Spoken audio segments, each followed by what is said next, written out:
오늘 이야기는 창세기 이야기이지만 마태복음 5장 21절에서 26절까지의 말씀에 대한 이해를 돕기 위해서 한편 준비했습니다. 하나님께서 아담과 하와를 창조하신 후에 그들이 선악과를 따먹자 에덴 동산에서 쫓아내시죠. 아담과 하와는 아이를 낳고 다시 오실 메시아를 기대하며 쫓겨난 땅에서 살아갑니다. 그리고 이 부부는 아이를 낳았어요. 우리가 너무도 잘 알고 있는 가인과 아벨입니다. 어느 날 이들 가인과 아벨이 예배를 드렸는데 아벨의 제사만 받으시고 가인의 제사는 받지 않으셨어요.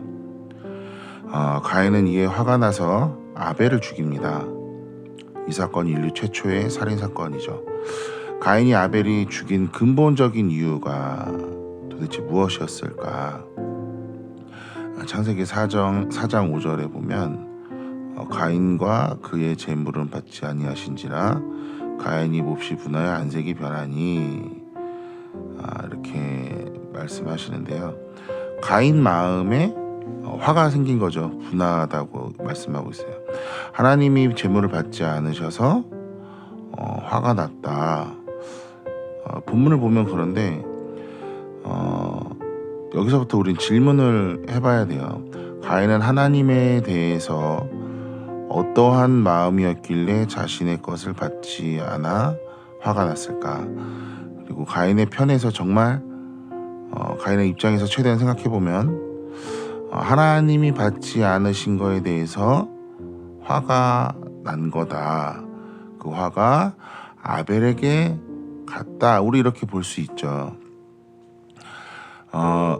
여기서 한 가지 짚고 넘어가 보면 가인이 예배를 드렸다는 것은 그래도 이 가인의 마음이 하나님에게 향하고 있었다는 거죠. 그런데 자신의 생각대로 잘 되지 않았던 거예요.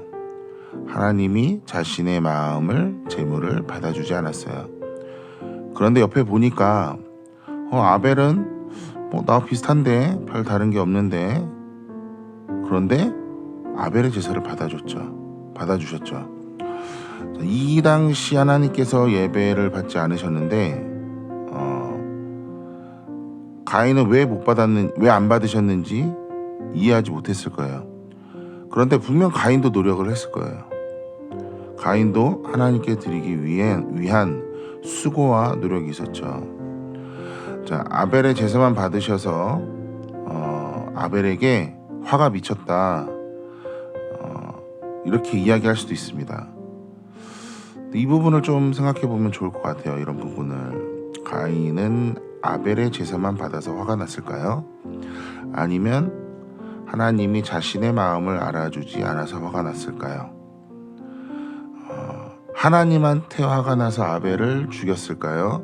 아니면 아벨한테 화가 나서 아벨을 죽인 걸까요? 아벨이 이토록 분노한 직접적인 원인과 정말 누구한테 화가 난 건지 살펴볼 필요가 있죠. 무엇이 답이다 라고 이야기할 수 없지만 이렇게 생각해 보면 어떨까요? 하나님의 관계가 좋으면 우리는 정말 세상 모든 은혜를 누리는 것 같지만 어느 순간 하나님의 말씀이 불편해지는 순간 우리는 하나님과의 관계가 멀어집니다. 자, 생각해 보세요. 하나님과 점점 멀어질 때 들어오는 우리 안에 이상한 감정들이 있어요. 불편한 감정들이 있어요. 이런 관점으로 생각해 보면 아벨은 하나님과의 관계가 멀어진 거라고 볼 수 있죠. 그래서 그 안에 불편한 감정들, 즉 화가 가인 안에 들어간 거예요.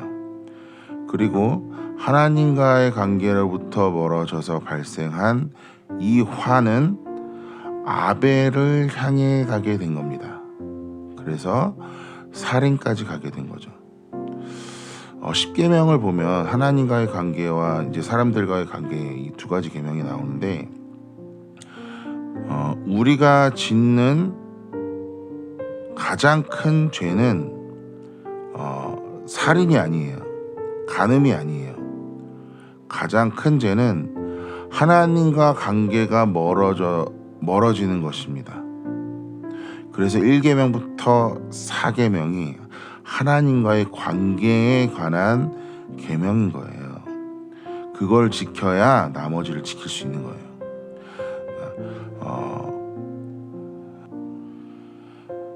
10계명 중에 5계명부터 보면 부모님을 공경하는 것 다음으로 가장 하지 말아야 할 것이 살인입니다. 그런데 모든 살인의 시작은 하나님의 관계로부터 멀어지기 때문에 발생하는 거예요.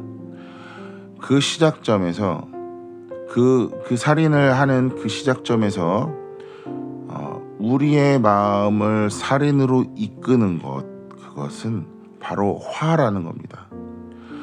가인이 화가 난 거예요. 자, 하나님이 원인 제공을 했어요라고 이렇게 질문하시면 안 돼요. 예배를 받으시게끔 우리가 믿음으로 준비하는 것이 바로 은혜를 받는 하나님의 백성의 입장에서 마땅히 해야 되고, 받지 않으시면 받으시기까지 우리의 예배를 스스로 돌이켜보면서 준비하고 드려야 됩니다. 그런데 가인은 그러지 않고 화를 낸 거예요. 창세기에 아담과 하와가 죄를 짓고 나와서 처음으로 이야기하는 게 바로 가인이 저지른 살인 이야기이고요.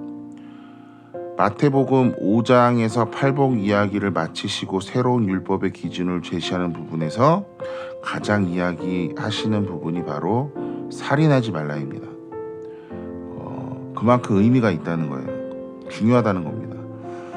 율법은 죄를 지으면 받아야 될 징계 또는 벌에 대해서 이야기하고 있다면, 예수님은 그 벌을 받지 않기 위해 우리가 애써야 하는 마음에 대해서 이야기하고 있는 거예요.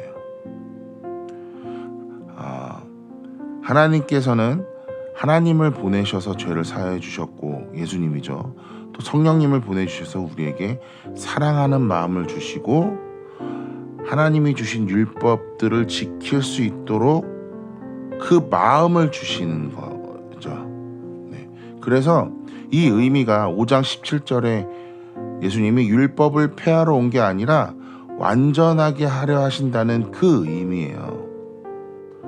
그렇다면 다시 한번 생각을 해보자고요. 가인이 살인을 한 진짜 이유는 하나님께서 제사를 받지 않아서 화가 나서 살인을 저지른 게 아니라 실질적으로 그 화를 이겨낼 힘도 없었을 뿐더러 가장 우선되는 거, 하나님과의 관계가 무너졌기 때문입니다. 저는 이게 가인이 살인을 저지른 아주 근본적인 원인이라고 생각해요. 하지만 이제는 그 악한 마음과 악함과 싸워서 이기신 예수님의 영, 사단과의 시험에서 이기신 예수님의 영이, 그 영은 진리의 영이시고, 즉 성령님이 우리에게 오셔서 그 싸움에서 이기게 해주신다는 거예요. 우리가 사역의 자리에서 화를 내고 싸우는 경우가 종종 발생하죠. 그런데 막 그런 얘기를 할 거예요. 그 형제가 말이야, 어쩔 수 없이 진짜 화를 낼 수밖에 없었어. 화를 낼 수밖에 없었어. 어쩔 수 없이. 하나님을 믿는 사람, 구원의 감격을 느끼는 사람이라면 어쩔 수 없이 화내는 것은 상대방의 행동 때문이 아니라 그 행동에 대해서 성령님과 함께 싸우는 이 마음의 싸움에서 우리가 포기한 거예요. 내 감정이 앞서서 그 싸움을 생각하지도 않고 그냥 포기한 거예요. 포기하지 않고 계속해서 싸우는 사람, 그 사람들은 마태복음 5절에서 얘기하는 바로 심령이 가난한 자, 그리고 마음이 청결한 자, 그런 사람에게 바로 복이 있다고 말씀하시는 거죠. 구원을 느끼는 기쁨이 이겨내는 자에게 있다는 거예요. 우리 안에 계신 성령님과 반드시 그 화를 이겨내셔야 함을 기억하셨으면 좋겠습니다. 오늘도 어쩌면 화가 나는 순간이 올 거예요. 올 수도 있습니다. 그 순간마다 내 안에 보내주신 성령님과 함께 싸워 나가서 가인처럼 하나님과의 관계에 손을 놓는 것이 아니라 하나님 관계를 꼭 붙들면서 그 마음과 어려운 마음과 화나는 마음과 힘써 싸워 나가는 하루가 되시기를 기도하겠습니다.